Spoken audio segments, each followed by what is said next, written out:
माणिकराव कोकाटे यांचा राजीनामा न घेता त्यांची खाती दादांकडे वळवणं किंवा त्यावर शुक्रवारपर्यंत निर्णय घेणं पेंडिंग ठेवणं हे एका अर्थाने अगदी शेवटच्या क्षणापर्यंत राष्ट्रवादी प्रयत्न करते की आपल्याला वाचवता येईल का.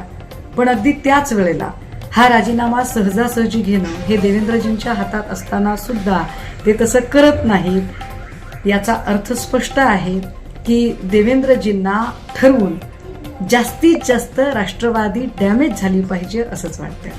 कारण जितके दिवस ही चर्चा चालत राहील, जितके दिवस हे प्रकरण चिघळेल, तितके दिवस ऐन महापालिका निवडणुकीच्या तोंडावर हा पक्ष तितकाच डॅमेज होत जाईल.